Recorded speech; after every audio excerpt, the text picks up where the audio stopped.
First of all, thank you, Professor Franklin, for inviting us. Journal of Pan-African Studies. We started very humbly in 1987, and we're probably the newest kid on the block as far as journals, academic journals. The Black Scholar's been around for a while. 69, and the Journal of African American Studies. Gerald of African American History. This is our centennial. History, yeah. This is our centennial year. Yeah. So I feel honored to be part of the panel and doing publishing and that type of thing. My topic is Pan-African movements, reparations, demands for the 20th century. Interesting enough, Henry Sylvester Williams actually started an association called the Pan-African Association in 1897, and he actually created a journal called the Pan-African Journal, or the Pan-African, in 1901. So we have a lot of history to deal with Pan-Africanism, and I won't bore you with all the history of Pan-Africanism, but the Pan-African Congresses started in 1919 and moved on, and we had our major one in 1994. There's been a couple after that, some kind of hiccups in the whole process of one in South Africa. There's supposed to be something happening in Ghana, but there's been a lot of Pan-African Congresses going on in Paris and London, even New York for a minute, Manchester, Dar es Salaam, and of course Kampala was, I guess, the most major one. There's a lot of confusion on how did that come together recently with South Africa and the whole activity that's going to go and happen in Ghana.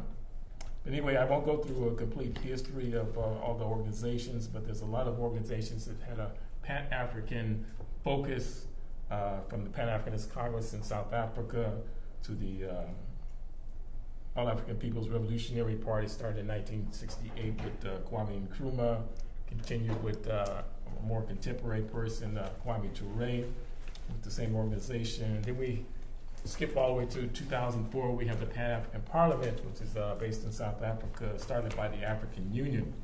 And with the African Union, we have the creation in 2001 from the organization of African Unity that started in 1963. So there's a long history of Pan-African involvement all the way from Henry Sylvester Williams to the present. And there was a meeting in Senegal of the first Conference of Intellectuals of Africa and the African diaspora, where you had a lot of people coming together, and we had even some local people right here at the conference who attended that. It was very interesting. So there's a long history of Pan-African involvement and also dealing with reparations. And so a lot of the issues were always dealing with what is the repairing aspect of our experience as African people all over the world? What is the healing aspects of African people all over the world? And how do we restore African people all over the world? And this question of reparations has always came up in all those different movements. I think all the discussions at one time, whether it was in London, Paris, or New York City, dealt with how do we get paid for the suffering of our people internationally. And of course, we had the organization called the National Coalition of Blacks for Reparations, called it COBRA. It started in 1987. Then that kicked off kind of a storm of activity. And we had the Republic of New Africa talking about reparations a long time with Imari Obadeli. Then we had a Congressman Conyers from Detroit introduce legislation in 1989 about reparations, basically a study of reparations, of how it affected people of African descent.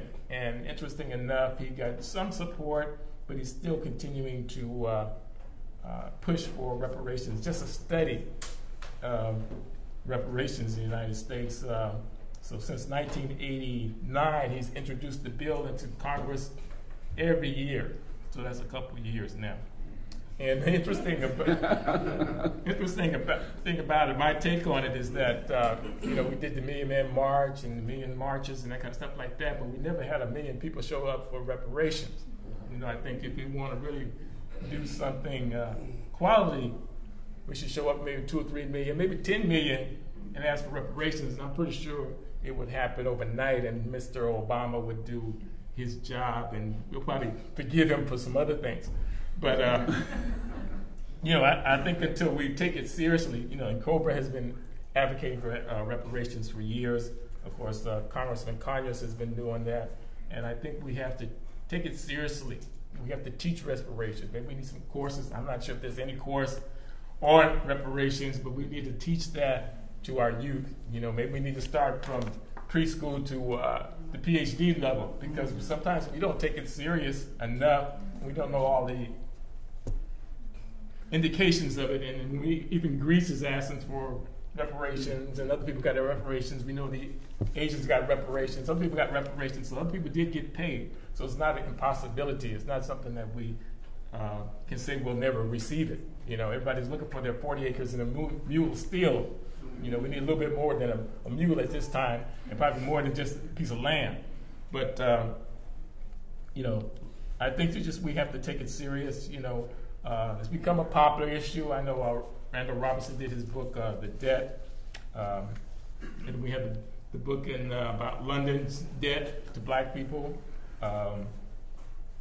So anyway, then in 2008 we had some kind of apology by the United States House of Representatives passed a resolution apologizing for American slavery and discrimination laws. In other words, said, oh yeah, we did something bad, but it's okay, but we're not giving you any money to go with it. Okay. Wow, this time is going fast. Huh? Okay. Anyway, when we got the call from Professor Franklin here to be a part of this, we said, yeah, we're going to do this 10-point platform, what they've done in the Caribbean. We want to see what African Americans have to say about it, and we're going to, write about it. And so we were looking at the issues of health, education, income tax reduction. Probably people like that one. Dealing with reparations as far as the methodology, historically black colleges. These are some of the issues that we want to deal with in our journal. Also, we haven't had the response that we expected, but we're going to do something a little bit different. What we do in our journals, we have special issues. So I'm looking for a guest editor to push it forward. So that's how we do our journal. When we have a guest editor, things just kind of happen.